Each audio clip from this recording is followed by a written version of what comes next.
Bonjour. Alors je dois vous dire tout d'abord que j'ai un peu changé d'avis par rapport à la semaine dernière, puisque vous vous en rappelez, la semaine dernière je vous avais annoncé un dernier poème de Tristan Corbière. Et à la réflexion, il m'a quand même paru intéressant d'y revenir une dernière fois, car c'est un recueil à la fois très riche, mais aussi, je le sais bien, très difficile quand on s'y confronte seul. Ça me paraît donc pas du tout superflu que d'y revenir pour un dernier poème à ce recueil des Amours jaunes de 1873. Alors bien sûr, nous aurons d'autant moins de temps pour évoquer La vie devant soi d'Émile Ajar, que j'aborderai dès la semaine prochaine. En même temps, il me semble que c'est un livre que vous pouvez beaucoup plus facilement lire vous-même. Alors bien sûr, je vous donnerai un certain nombre de directions qui j'espère, vous aideront à vous y retrouver. Mais enfin, on est quand même plus à l'aise dans la prose d'Émile Ajar que confronté à ces vers si étranges de Tristan Corbière. Alors ce dernier poème, c'est celui que Corbière intitule « À la douce amie ». Titre bienveillant qui s'avérera très vite ironique, et on s'en doute avec un esprit aussi sarcastique que celui de Tristan Corbière. Alors je dois vous dire une chose très importante pour commencer. Ce poème pourrait apparaître choquant à certains d'entre vous. Et effectivement, quand on le lit superficiellement, il peut sembler que ce soit d'une part un poème franchement misogyne, et d'autre part un poème dans lequel on trouverait des images assez dégradantes de la femme. Alors il va de soi que ce n'est pas du tout ce que j'y lis dans ce poème, et c'est ce que je vais essayer de vous montrer. Mon but est bien sûr de vous faire aimer des livres et non pas de vous les rendre détestables. Alors je crois qu'il y a deux choses à dire. Alors d'abord concernant la misogynie de Tristan Corbière. Tout porte à croire quand on le lit attentivement que Tristan Corbière n'avait pas de problème avec les femmes, mais qu'en revanche il éprouve très clairement une sorte de ressentiment, de rancœur envers un certain type de femmes, femmes qu'on peut définir par leur vénalité, par leur caractère très intéressé, hypocrite. Par exemple, cette femme légère qu'évoquait le sonnet à Sir Bob que nous avions évoqué pour commencer. Donc déjà, il n'y a pas, il me semble, de misogynie de Tristan Corbière. On sait sur le plan biographique qu'il était très proche de l'une de ses tantes, par exemple, et rien ne permettrait de déduire un problème de Corbière avec les femmes. Ça, c'est le premier point. Le deuxième point, par rapport à ce qui pourrait nous apparaître comme des images dégradantes, une mise au point très importante. Voilà, Tristan Corbière, comme Rimbaud, comme Mallarmé, comme tant de poètes de cette époque, écrit après la rupture fondamentale qu'a constituée en 1857 la publication des Fleurs du Mal de Baudelaire.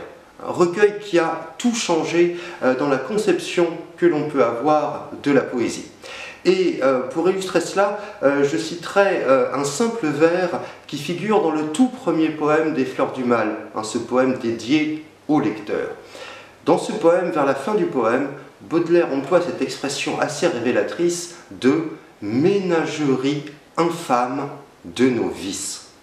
Alors ce qui me paraît intéressant, c'est d'abord cette association entre une référence à l'animalité, la ménagerie, et les vices.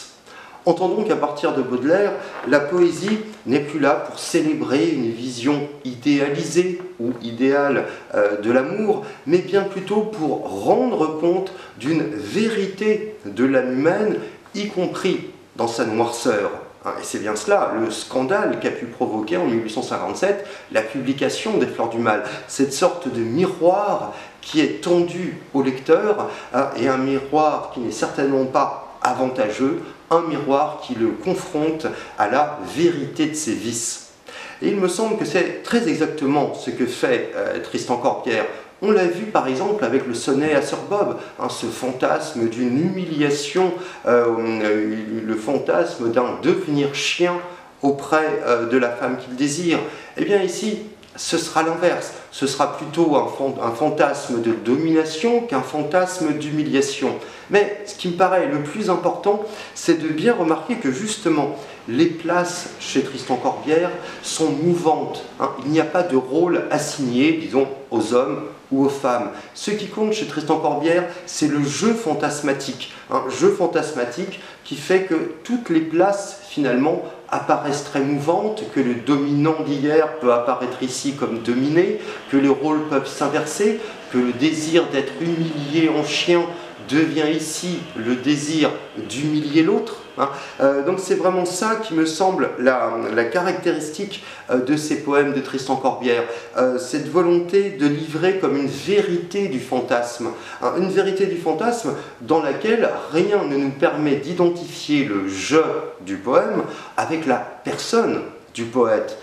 Mettons que le poète, comme le ferait un romancier, invente un personnage que nous voyons ici livré à son fantasme. Donc je pense que c'est vraiment ainsi qu'il faut lire ce poème et non pas le prendre au premier degré comme l'expression d'une vision de la femme qu'aurait Tristan Corbière. Si c'était le cas, ce serait évidemment monstrueux. Mais ça n'est pas le cas, il me semble qu'il y a vraiment là un jeu fantasmatique, et puis un jeu fantasmatique qui reste tout de même orienté par une perception, j'y reviens, une perception baudelairienne fondamentale. C'est-à-dire que constamment Baudelaire, dans Les Fleurs du Mal, voit les rapports entre hommes et femmes comme un rapport de duel. Et ce terme intervient dans un des poèmes de Tristan Corbière, celui qui s'appelle « Duel aux camélias ». Comme si le duel était la métaphore parfaite pour rendre compte de ces relations toujours conflictuelles, toujours problématiques entre hommes et femmes. Donc ce poème, mettons que ce soit un moment où l'homme prenne le dessus, mais on a vu que chez Tristan Corbière, il peut toujours être amené à avoir le dessous, ce qui était le cas avec le sonnet à Sir Bob.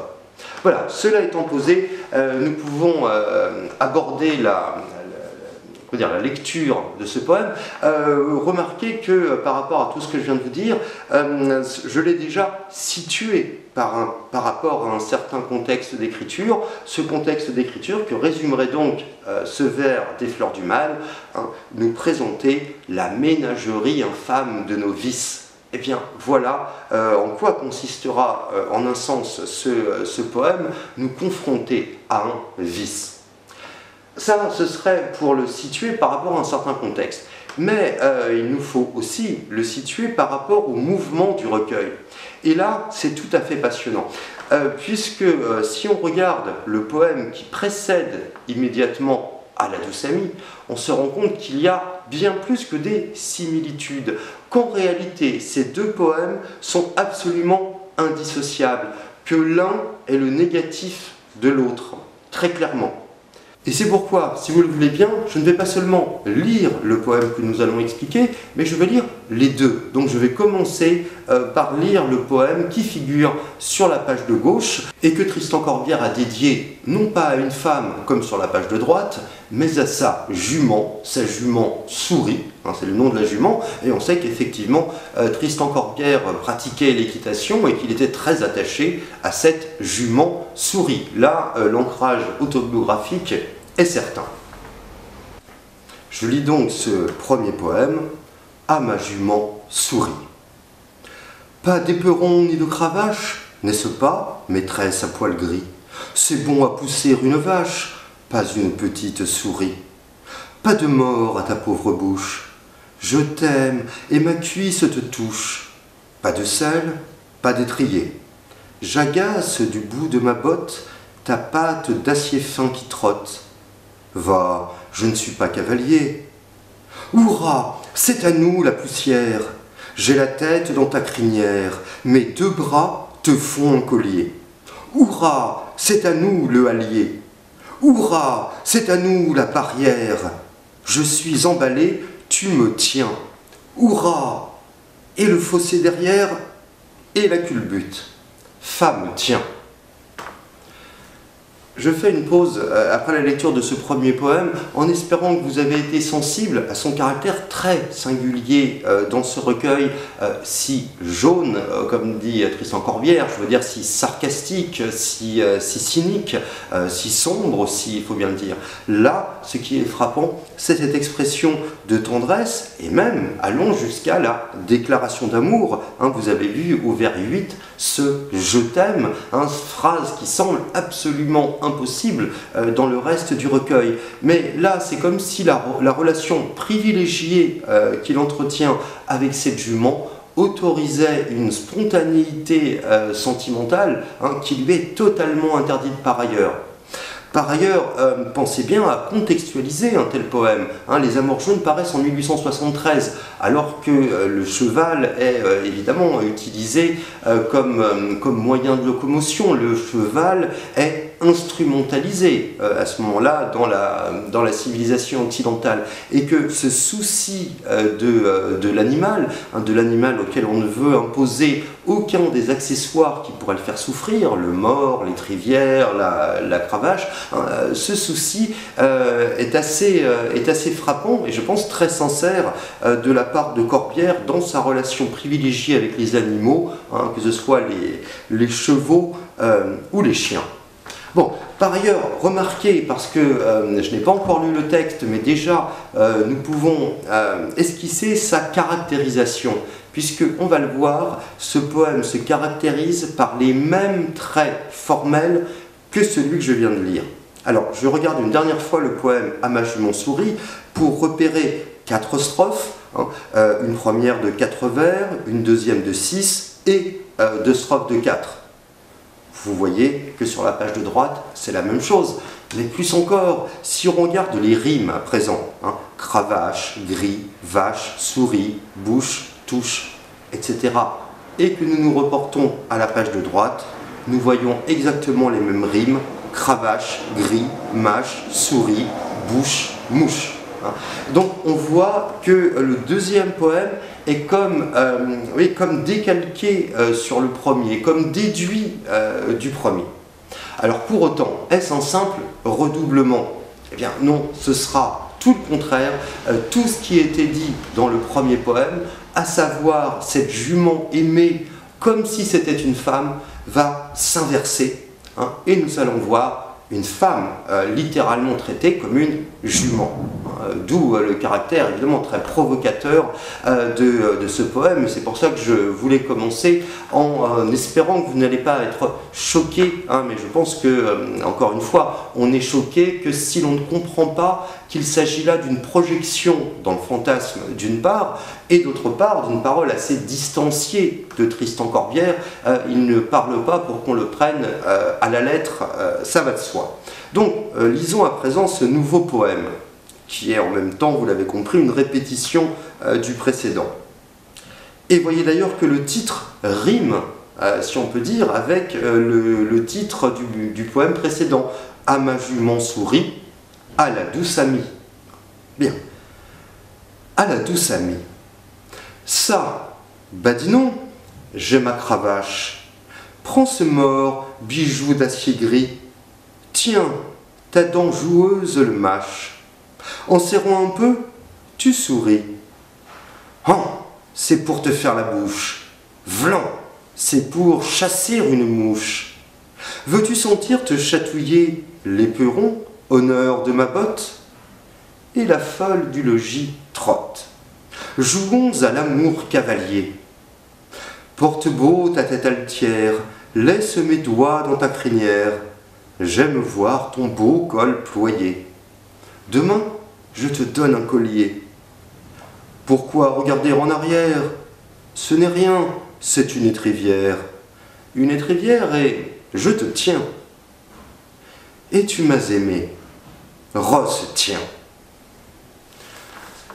Alors, comme je vous le disais, nous avons commencé à caractériser ce poème en repérant des marques formelles qu'il partage avec le poème précédent.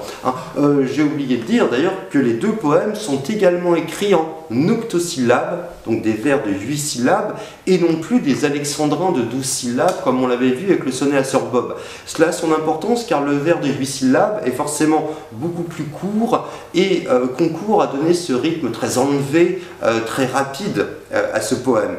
D'autant que vous voyez, ce poème est caractérisé doublement par une ponctuation extrêmement abondante, qui pousse le lecteur, je dirais, à interpréter ce texte comme une petite scénette, comme un petit sketch, à la manière, encore une fois, du sonnet à Sir Bob. Et d'autre part, la syntaxe on est extrêmement simple. Vous voyez, parfois, il y a plusieurs phrases dans un même vers. Le premier, par exemple, « Badinons, j'ai ma cravache », et il est rare qu'une phrase ne tienne pas en un seul vers. On pourrait citer, par exemple, le « Veux-tu sentir te chatouiller l'éperon honneur de ma botte ». Là, la phrase, effectivement, fait 2 vers, mais la plupart du temps, les phrases tiennent en un seul vers ou encore moins qu'un seul vers.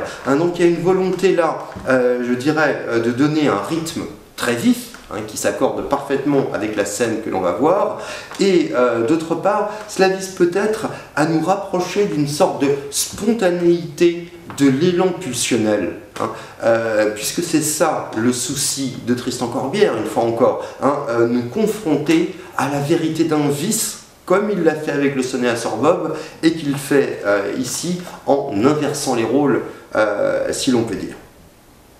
Quant au mouvement du texte, il peut sembler relativement d'un bloc, chaque strophe relançant finalement le même jeu. Remarquons toutefois que les 2 premières strophes sont caractérisées par la présence d'une première personne du pluriel. Badinons du premier vers, ou au vers 10, jouons à l'amour cavalier. Une première personne du pluriel qui maintient, je dirais, une complicité minimale avant que les 2 dernières strophes elle ne confronte très violemment un je et un tu, sans cette réunion dans une première personne du pluriel. Quant à la problématique que j'ai déjà esquissée, on pourrait considérer que c'est celle d'une écriture de la pulsion, d'une écriture du fantasme également. Comment le discours poétique, sans rien céder de son ordonnancement traditionnel, ce poème est écrit en autosyllabes, ce poème respecte un système de rimes assez rigoureux, oui, mais il n'empêche que ce poème accueille ce qui pouvait sembler comme interdit en poésie, à savoir ce surgissement du pulsionnel, ce surgissement d'une sorte de bestialité. Parce que si la femme est ici métamorphosée en jument, on voit bien que le sujet, celui qui dit « je », bascule lui aussi dans une forme de bestialité, la bestialité de son désir. Alors ce titre, tout d'abord, « À la douce amie », je le relevais tout à l'heure, il est évidemment ironique. Cette mention de la douceur apparaît ici par antiphrase, tant ce poème dira la brutalité d'un désir et la violence d'une étreinte. Donc ce n'est certainement pas un poème de la douceur. Ce poème de la douceur, c'est celui qui précède, certainement. Mais là, nous ne serons certainement pas dans une atmosphère de douceur, pas plus que nous ne serons d'ailleurs dans une relation amicale. Donc les 2 termes, douce et ami, sont à comprendre ironiquement. Nous le comprendrons dès le tout premier vers. Ça, badinons, j'ai ma cravache. Alors, chaque mot est ici passionnant à commenter. D'abord, ce « ça », terme tout simple, qui est ici la valeur, on dirait peut-être plus aujourd'hui « voilà », une manière de présenter la scène, « ça ». Mais ce terme, aussi simple soit-il, a une grande importance pour Tristan Corbière, puisque je vous rappelle que ça, c'est le nom de la toute première section du recueil. La première section s'appelle ça, et le premier poème de la première section s'appelle ça, point d'interrogation. Et on comprend que ce mot plaise à Tristan Corbière, parce que ce mot ça est justement très indéterminé. Dire ça, c'est aussi bien ne rien dire. Et justement, on retrouve là le goût de Tristan Corbière pour tout ce qui reste, vous voyez, ambigu, mal défini, imprécis. Tellement Tristan Corbière s'efforce toujours d'échapper, je dirais, aux catégories, aux définitions trop strictes.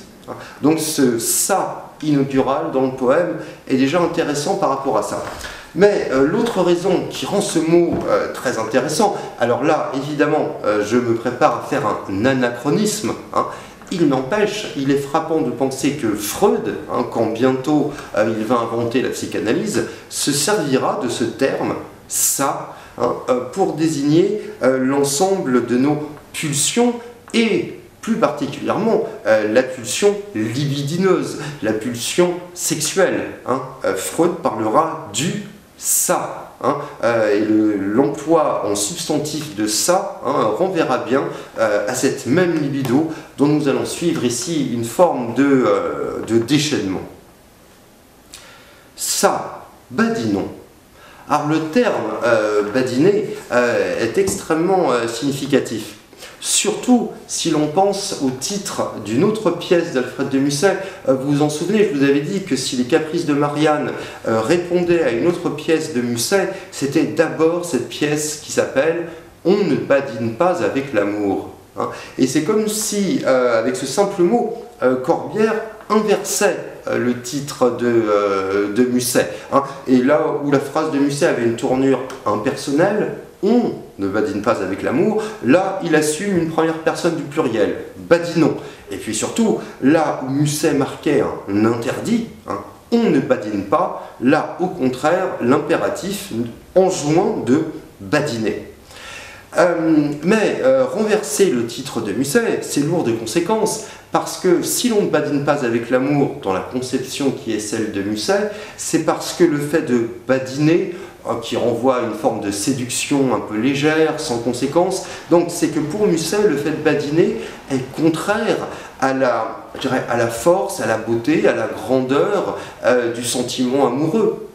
Et de la part de Corbière, assumer ce badinons, c'est implicitement refuser cette idéalisation solennelle du sentiment amoureux, une manière de vouloir en revenir à des relations beaucoup plus simples et beaucoup plus superficielles, tant l'ensemble de ce recueil, Les Amours jaunes, le titre le montre bien, tant donc l'ensemble de ce recueil tend à contester une certaine conception romantique de l'amour. Donc c'est pour ça que ce terme badinons me paraît lourd de sens. Mais il est non seulement lourd de sens, mais il est en plus très retors, ce terme dans son emploi ici. Pourquoi? Eh bien, parce qu'il semble que, comme je l'ai lu jusqu'ici, badinons nous renvoie au verbe badiner, c'est-à-dire entretenir un dialogue de séduction un peu léger avec quelqu'un. Oui, mais si l'on lit maintenant la fin du vers, on se rend compte d'un autre sens possible. Ça, badinons, j'ai ma cravache. Alors une cravache, comme vous le savez, c'est cette petite baguette souple qui permet aux écuyers de donner des petits coups à leur monture. Bien. Mais un autre nom de cravache, c'est badine. Le nom badine et le nom cravache renvoient exactement au même objet. Donc nous comprenons maintenant qu'il y a un jeu de mots en fait dans le terme badinons, parce qu'il n'y a pas seulement le fait d'inviter quelqu'un à une forme de relation légère, comme je vous le disais, il y a aussi, on comprend maintenant, le désir de se servir de sa badine, entendons de sa cravache. Vous voyez, donc, comme souvent chez Corbière, les termes hésitent entre deux significations. Et ce ne sont pas des jeux de mots pour faire rire ou pour alléger le texte. Non, non, ce sont des jeux de mots qui ont un enjeu, parce qu'ils nous confrontent à des termes qui sont toujours mal fixés, des termes qui hésitent entre plusieurs significations. Et là, ça me semble être un exemple assez clair. Alors ce « j'ai ma cravache » est très intéressant si on se reporte au poème sur la page de gauche. Parce que quel était le premier vers du poème sur la page de gauche?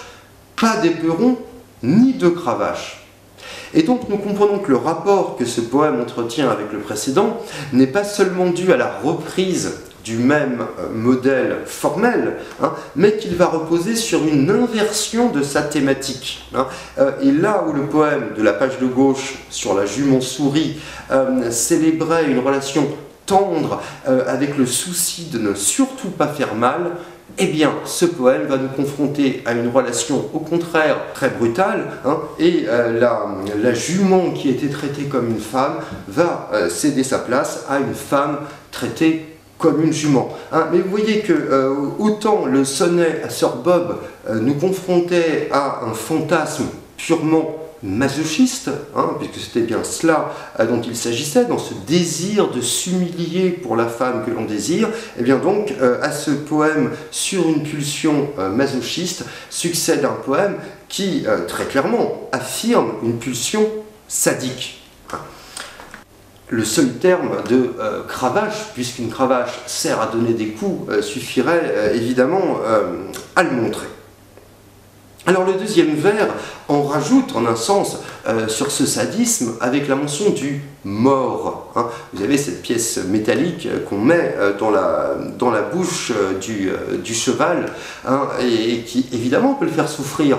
D'ailleurs sur la page de gauche, au vers 5, « Pas de mort à ta pauvre bouche ». Et ta pauvre bouche. Le poète était plein de compassion quand il s'adressait à son cheval, et là, au contraire, il renverse la proposition, prends ce mort. Alors, la suite du vers, après prends ce mort, nous éclaire peut-être sur cette pulsion sadique, parce qu'il précise bijou d'acier gris. Alors, c'est évidemment une sorte de plaisanterie, parce qu'un bijou en acier gris ne vaudrait pas grand-chose. Ce n'est pas a priori le métal dans lequel sont faits les bijoux les plus luxueux. Mais ce qu'il insinue par cette phrase, c'est peut-être que cette femme est en attente de bijoux.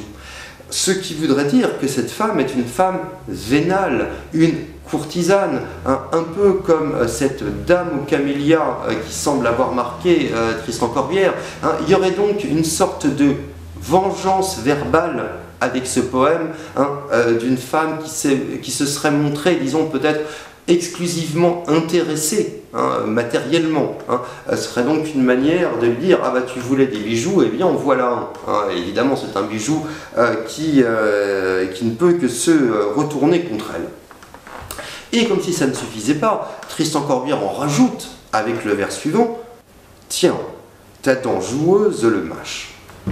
Vous remarquez ici une figure de rhétorique intéressante qu'on appelle l'hypallage. Alors, l'hypallage consiste à déplacer l'adjectif par rapport au nom auquel il aurait logiquement dû se rapporter. Ce que je veux dire, c'est que ici, ça ne peut pas être la dent qui est joueuse, c'est la femme qui serait joueuse. Cette femme a-t-elle vraiment envie de jouer?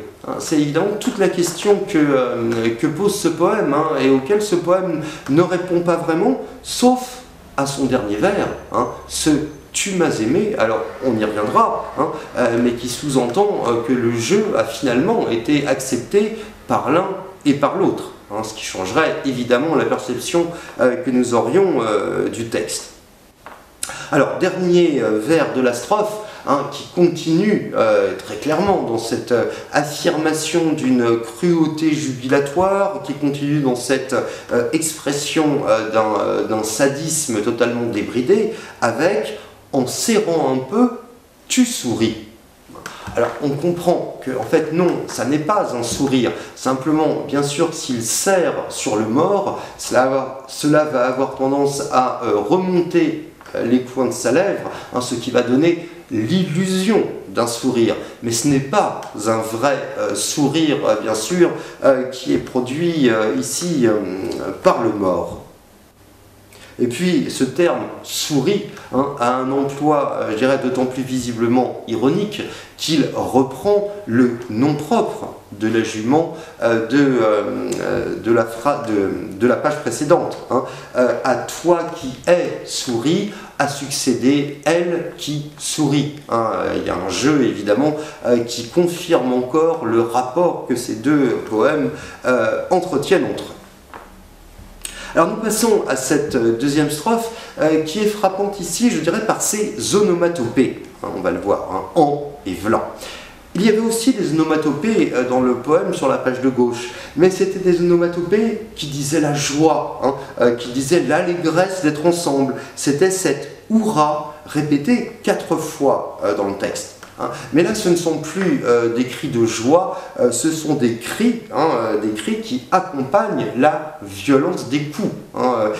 Comme si, pour répondre au pulsionnel, au plus sombre de nous-mêmes, il fallait accepter ce qui ne pouvait même plus se mettre en mots, hein, et qui donc nécessitait l'onomatopée pour s'exprimer malgré tout. En, c'est pour te faire la bouche.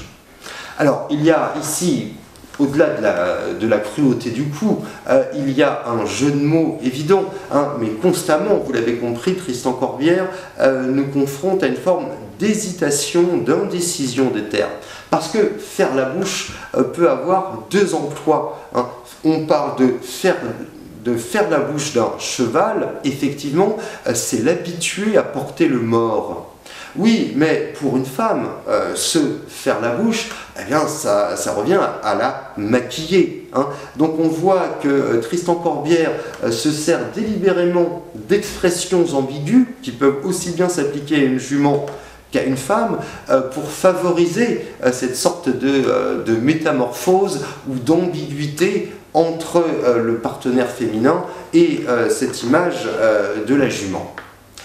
Et c'est exactement le même jeu qui est repris dans le vers suivant. Vlan, c'est pour chasser une mouche. Donc, nouveau coup suggéré par l'onomatopée. Et puis, ce prétexte, c'est pour chasser une mouche. Et ce prétexte, il donne lieu à un nouveau jeu, hein, à la même ambiguïté. Parce qu'une mouche, ça pourrait être effectivement l'insecte qui vole autour de la tête de la jument, mais ça pourrait être aussi la mouche, vous savez, ce petit accessoire de maquillage hein, qu'utilisaient les femmes plutôt au XVIIIe siècle, mais encore au XIXe, hein, ce petit point noir qu'elles se collaient sur la peau pour faire ressortir la blancheur de leur visage. Hein, dans les codes de beauté de l'époque, hein, c'est à ça que servait ce qu'on appelait la mouche. Et donc ce terme est ambigu. Vous voyez, soit il renvoie à l'insecte, soit il renvoie à un accessoire de maquillage. Donc, soit il renvoie à la jument, soit il renvoie à la femme. Hein, c'est toujours le même jeu visant, vous voyez, à estomper les frontières entre l'humain et l'animal. Hein. Mais comme c'était encore le cas dans le sonnet à Sorbonne, hein, sauf que là c'était le je qui s'animalisait. Là le je animalise un tu, hein, mais encore une fois c'est un jeu où aucune position n'est fixée une fois pour toutes. Veux-tu sentir te chatouiller l'éperon, honneur de ma botte? Alors, ce qui est frappant ici, c'est cette tournure interrogative, comme si le poète se souciait de la réponse de l'autre. Hein, mais on comprend qu'en réalité, ça n'est qu'une manière d'appuyer quelque part sa cruauté, hein, puisque c'est plutôt par les impératifs que jusqu'ici s'est exprimé le poète. Hein, Badinons, tiens, hein, et puis ensuite on verra porte-beau, laisse. Bon. Donc ici cette question me paraît parfaitement rhétorique. Et puis on comprend à travers cette question que Tristan Corbière porte un éperon. Donc vous savez, cet accessoire métallique hein, que l'on portait accroché à sa botte hein, pour en frapper le ventre du cheval. Bon. Mais le poème de la page de gauche, là encore, avait commencé par les mots « pas d'éperon ». Hein. Donc c'est toujours, vous voyez, pris dans cette logique de passer au négatif ou passer au contraire de ce que le poème précédent exprimait. Alors, il y a une certaine ironie aussi dans les termes employés. Hein. Il dit « veux-tu sentir te chatouiller ?» Oui, mais quand on voit ce que c'est qu'un éperon, on peut penser qu'on éprouve bien plus qu'une simple impression de chatouillement si on en est frappé. Hein. L'éperon fait mal, hein, il ne chatouille pas. Hein. Donc là, il y a une manière de jouer avec son propre sadisme en ayant l'air d'en minimiser la portée. Et ensuite, cet éperon est dit « honneur de la botte ». Hein, avec une sorte de comparaison implicite entre la médaille qu'on porterait sur son veston et donc cet éperon qu'on porte à sa botte. Mais, et Corbière le sait bien, ce jeu dont il nous parle ici, hein, ce jeu n'a rien d'honorable. Hein, ce jeu n'est certainement pas ce qui correspond à une conception de l'honneur au XIXe siècle. Bien au contraire, il s'agit de déshonorer l'autre et en un sens d'accepter de se déshonorer soi-même en se livrant à ce fantasme sans aucune entrave. Hein, donc le terme honneur est ici à comprendre très ironiquement. Et la folle du logis trotte, nous dit-il. Alors, la folle du logis, hein, c'est une expression par laquelle on exprime parfois l'imagination. Hein, c'est ça la folle du logis. Et dire que la folle du logis trotte, hein, avec évidemment ce verbe trotter qui est amusant puisqu'il fait référence au cheval, hein, ça pourrait être une manière de dire l'imagination vagabonde, hein, ou l'imagination se laisse aller, ou peut-être encore le fantasme, hein, laisse libre cours à ses suggestions. Hein. Il me semble que c'est le premier sens, hein, qui nous montre bien qu'il s'agit là de se laisser porter par une sorte de logique fantasmatique. Mais ce n'est pas tout parce que, et d'ailleurs ça vous est signalé en note de vos traditions, la folle du logis est écrit ici avec un F majuscule, hein, comme si Corbière suggérait que folle du logis, ça pourrait être le nom, alors non pas de cette femme, aucune femme ne s'appelle folle du logis, mais par contre ça pourrait être un nom de cheval, effectivement. Hein, vous savez, quand on entend les résultats du tiercé, des fois j'entends ça d'une oreille distraite, et les chevaux portent toujours des noms à rallonge. Hein. Donc il n'y aura rien d'étonnant à ce qu'une jument s'appelle folle du logis. Et là c'est comme si donc il rebaptisait cette femme en lui donnant ce qui serait plutôt un nom de cheval ou de jument, en l'occurrence folle du logis. Et il conclut cette première strophe par une première personne du pluriel. Je vous faisais remarquer, mais bon, une première personne du pluriel qui est assez trompeuse, hein, puisque évidemment le je et le tu ne sont clairement pas dans une relation de réciprocité ou d'équilibre. Hein, ce que le poème affirme, hein, c'est une domination du je sur le tu. Et donc, cette première personne du pluriel, elle invite néanmoins à un « je ». Et cette notion de « je » me paraît capitale. Comme je vous le disais, ce poème est un jeu fantasmatique. Hein. Et en tant que jeu fantasmatique, nous n'avons pas à porter un regard moral sur ce jeu. Hein. Il va de soi que là, il s'agit de relations telles qu'elles s'inventent à la faveur d'un jeu. À aucun moment, Corbière ne suggère que ces relations devraient déborder de ce cadre fantasmatique pour fonder, disons, les relations sociales entre hommes et femmes. Certainement pas. Hein. C'est dans le cadre de ce jeu, j'y insiste, de ce jeu fantasmatique, que tout ici fait sens. Alors, jouons à quoi? Jouons à l'amour cavalier. Alors vous voyez que le « je t'aime » de la page de gauche a été remplacé ici par une allusion à l'amour. Oui, mais on comprend ici que c'est un amour qui tient bien moins du sentiment que du désir physique. D'autant que amour est associé à cavalier. Or, cavalier, là encore, est un mot qui nous fait hésiter entre deux significations. Parce que le cavalier, ça peut être celui qui monte la jument, hein, et dans ce cas-là, on comprendrait que le terme fait référence à ce jeu qui a été esquissé depuis le tout premier vers, mais cavalier renvoie aussi à une attitude, quand on dit que quelqu'un est cavalier, c'est qu'il se montre, disons, désinvolte, insoucieux. Hein. Donc cavalier est un terme qui nous fait hésiter, hein. Et le deuxième terme de cavalier évidemment correspondrait très bien à cette désinvolture avec laquelle le sujet s'adresse ici à son interlocutrice. La relation va clairement rester de l'ordre de cette relation, disons, sadique dans la troisième strophe, mais je dirais un sadisme qui cette fois passera moins par les coups que par un rapport, je dirais, d'humiliation. Hein. Autant le sujet du sonnet à Sir Bob témoignait du désir de s'humilier soi-même, hein, autant là, très clairement, c'est le désir d'humilier l'autre qui s'exprime. En effet, d'abord, on remarque ces deux verbes à l'impératif, hein, porte, laisse, hein, qui en disent bien sûr très long sur ce rapport de domination, mais si on regarde dans le détail, porte beau ta tête altière. Alors une tête altière, c'est une tête qu'on tient bien droite, hein. Une tête altière, c'est une affirmation de fierté, hein. Donc on prêtant à cette femme une tête altière, donc un certain orgueil, Tristan Corbière évidemment nous rend d'autant plus sensibles à l'humiliation qu'elle subit quand elle est forcée de baisser la tête. Et la tête n'est dite altière que pour mieux souligner le fait que cette tête va se courber, hein, et que le fait de courber la tête renverrait ici un rapport de domination accepté, hein, c'est le sens on va le voir, de la suite de la strophe. Alors, laisse mes doigts dans ta crinière.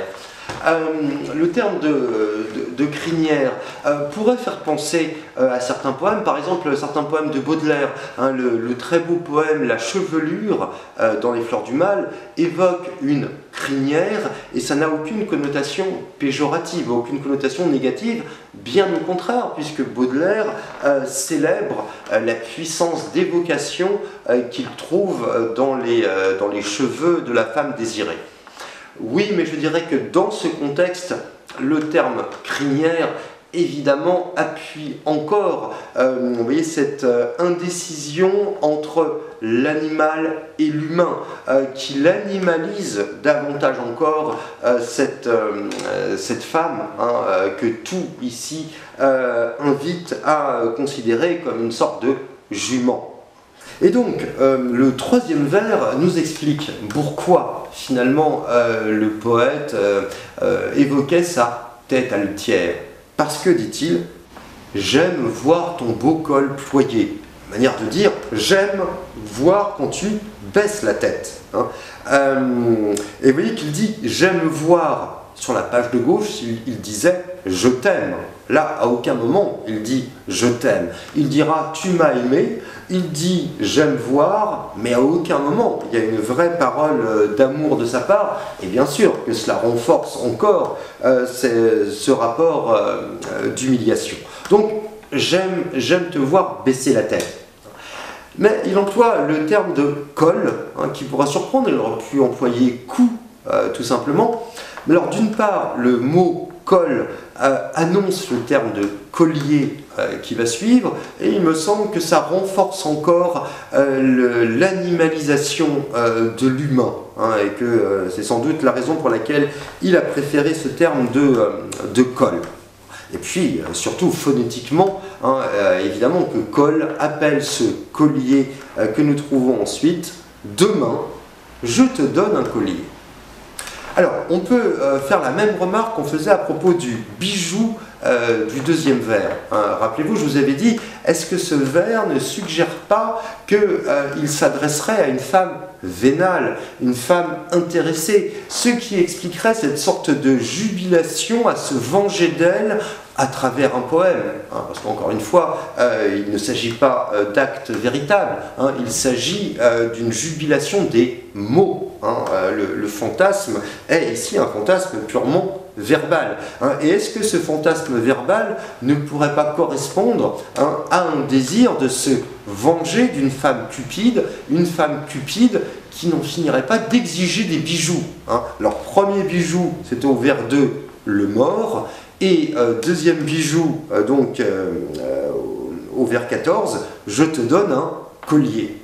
Sauf que le terme collier, comme dans le sonnet à Sorbonne une fois encore, est ambigu. Parce que soit ça peut être, mettons, un collier de perles très luxueux et très cher, mais ça peut être aussi le collier par lequel on tient l'animal. Hein.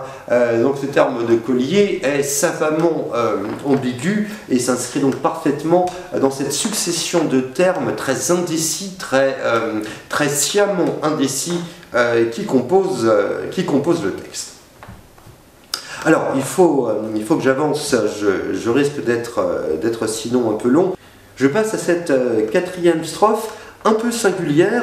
D'ailleurs, vous voyez que c'est là que le poème diffère légèrement de celui de la page de gauche, avec cette ligne de point de suspension sur laquelle je reviendrai, qui ne figurait pas dans le poème précédent. Mais il commence par ce vers, là encore, très ambivalent, très ambigu, très indécis.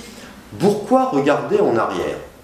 Bon, parce qu'on a d'abord envie, il me semble, de donner à ce vers un sens imagé. Pourquoi regarder en arrière? Pourquoi penser au passé, hein? À quoi bon se souvenir? Une sorte d'invitation à se livrer pleinement au présent. Il me semble que c'est d'abord ça le sens qui vient quand on lit « Pourquoi regarder en arrière ?» En même temps, si c'était ça le sens, l'interprétation que je vous proposais d'une parole vengeresse, hein, évidemment, ne pourrait plus tout à fait s'appliquer. Oui, mais il semble que le vrai sens de pourquoi regarder en arrière, ce ne soit pas celui-là. Ce ne soit pas ce sens imagé, mais ce soit au contraire un sens très concret. En effet, si on lit ce vers suivi du vers 16, pourquoi regarder en arrière? Ce n'est rien, c'est une étrivière. L'étrivière étant une sorte de sangle qu'on passe sous le ventre du cheval afin de pouvoir y poser une selle. Et donc on comprend que s'il lui dit ne regarde pas en arrière, ne regarde pas derrière toi, c'est bien très concrètement pour qu'elle ne le voie pas en train de lui poser cette étrivière. Il y a donc encore une fois un jeu sur les deux sens possibles de regarder en arrière, mais ici, donc ce qui suit nous montre très clairement qu'il s'agissait d'un sens littéral, et donc aux morts, à la cravache, à l'éperon, s'ajoute maintenant comme accessoire, accessoire humiliant, mais accessoire pris ici dans un jeu érotique, donc s'ajoute l'étrivière. Étrivière qui était absente du poème de la page de gauche. Et pour cause, puisque le poème sur la page de gauche affirmait surtout le souci de laisser libre l'animal. Or là, c'est tout le contraire. La jubilation verbale tient à ce sentiment de posséder l'autre, et de le posséder de la manière la plus matérielle. Et c'est bien à cela que sert l'étrivière. C'est une manière, en un sens, d'attacher l'autre. Et d'ailleurs, vous voyez que quand il reprend le terme « une étrivière », il prolonge « et je te tiens ».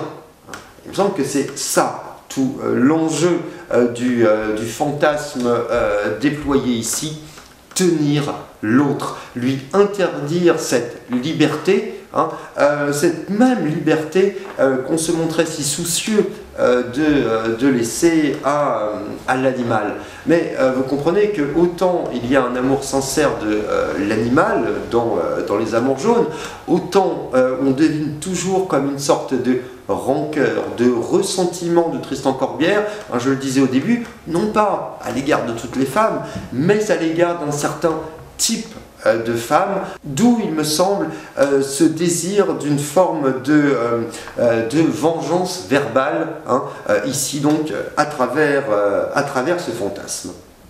Alors, quoi ensuite, une fois que sont posés tous ces accessoires, une fois que la scène est mise en place, une fois que le fantasme semble s'être réalisé, du moins dans l'espace du texte, eh bien il se passe ce qui ne nous sera pas dit, à savoir une ligne de point de suspension, mais une ligne de point de suspension qui veut tout dire. Ce que dit cette ligne de point de suspension, c'est que ici se déroulerait une étreinte que l'on ne saurait raconter en poésie, une étreinte que l'on se doit naturellement de censurer en quelque sorte. Donc elle est très riche de suggestions, cette ligne de point de suspension. Elle ne nous dit rien, mais elle nous permet évidemment d'imaginer ce que le poète ne pourrait pas dire sans basculer dans une forme de pornographie.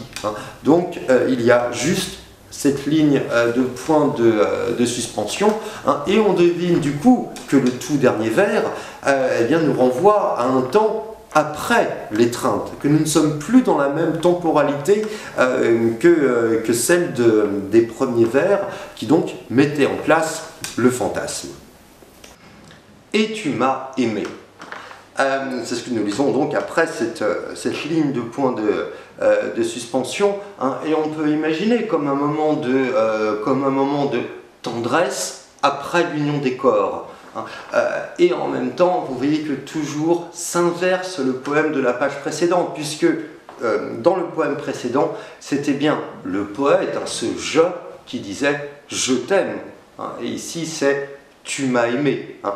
Donc on remplace le présent par le passé, et évidemment, les pronoms changent de place. D'autant que, à ce sentiment d'avoir été aimé, voyez ce que répond ici le poète. Ross, tiens. Il répond très clairement par une insulte, comme un refus d'un amour qui serait réciproque. Et c'est très caractéristique des amours jaunes, hein, où soit le poète aime celle qui ne l'aime pas, ou bien ne peut pas aimer celle qui l'aime. Et cela nous renvoie une fois encore à la perception baudelairienne des relations entre hommes et femmes, hein, et à cette difficulté de trouver un terrain commun, de trouver une relation qui ne s'exerce pas d'une manière ou d'une autre sous la forme d'un duel. Et puis cette insulte, Ross, hein, c'est une insulte évidemment qui permet de parfaitement conclure le jeu, d'une part parce que le simple fait que ce soit une insulte, bien sûr, prolonge ce caractère, je dirais, humiliant, dégradant à l'égard de celle qu'on désire, mais surtout parce que c'est une insulte qui renvoie, le terme Ross, renvoie à un vieux cheval. Hein. Donc c'est un terme qui, encore une fois, prolonge cette sorte d'indistinction entre l'humain et l'animal. C'est un terme qui achève en quelque sorte cette sorte de métamorphose de la femme désirée. Et vous voyez que par rapport au poème de la page de gauche, hein, le poème de la page de gauche se terminait par « femme tient hein. ». C'est-à-dire que le caractère féminin de la jument était affirmé dans le dernier mot. Ici, évidemment, c'est tout le contraire. C'est une manière de donner le dernier mot à un terme qui soulignerait le caractère, disons, chevalin de cette femme désirée. Alors vous le voyez, c'est un poème très sombre en un sens que ce poème, puisqu'il nous renvoie à des relations extrêmement problématiques, profondément conflictuelles entre hommes et femmes. Mais je voudrais que vous voyiez aussi sa dimension, je dirais, ludique, jubilatoire. Il s'agit ici de jouer avec les mots, de jouer avec des fantasmes, hein, et je pense qu'on aurait tort de porter un jugement, disons, moral sur ce poème qui ouvre un espace de jeu. Hein. Jouons à l'amour cavalier. Hein. Et évidemment, rien ne nous permettra de déduire de ce jeu ce que devraient être des relations, je dirais, sociales, entre hommes et femmes. Hein. Et c'est un jeu, ce qui montre bien que c'est un jeu, j'y insiste, c'est la manière qu'a Tristan Corbière de considérer ces places comme perpétuellement, je dirais, amovibles, interchangeables. Parfois c'est la femme qui domine, parfois c'est l'homme, parfois le masculin tend au féminin, parfois c'est le féminin qui tend au masculin, c'est l'animal qui se rapproche de l'humain, ou bien l'humain qui s'animalise. Hein. Tout ici est mouvant comme les mots du poème, on l'a vu, des mots qui nous font hésiter entre plusieurs significations. Hein. Le monde des amours jaunes est un monde où rien n'est fixé, où rien n'est assuré. Hein. C'est ça qui me paraît important de souligner ici. Et puis, si je voulais terminer donc cette évocation des amours jaunes avec la lecture de ce poème, c'était peut-être pour essayer de vous montrer au mieux en quoi cette poésie, comme à la même époque la poésie de Rimbaud ou la poésie de Lautréamont, repose sur une profonde contestation d'une certaine poésie romantique, dans son exaltation du sentiment amoureux, exaltation qui a pu apparaître à ces poètes comme une vision trompeuse de la réalité des relations entre hommes et femmes, de la réalité aussi de ce qui est au plus profond de nous. L'idéalisation de l'amour, en quelque sorte, ne dirait rien de la réalité de nos vices. Je reviens une dernière fois au vers de Baudelaire, la ménagerie infâme de nos vices. Et quand Baudelaire écrit la ménagerie infâme de nos vices, ça n'est pas pour nous inviter à l'immoralité, ce n'est pas cela. Il y a un vrai souci, et le seul souci de présenter un miroir à son lecteur, de dire voilà la vérité de nos pulsions. Et je pense que c'est ainsi qu'il faut lire ce poème, non pas un poème qui nous dirait quoi faire, non pas un poème qui sera le modèle de quoi que ce soit, mais un poème qui aurait le souci de nous dire la réalité d'un fantasme. Et peu importe ici que ce fantasme ait été ou non celui de Tristan Corbière, nous ne le saurons jamais.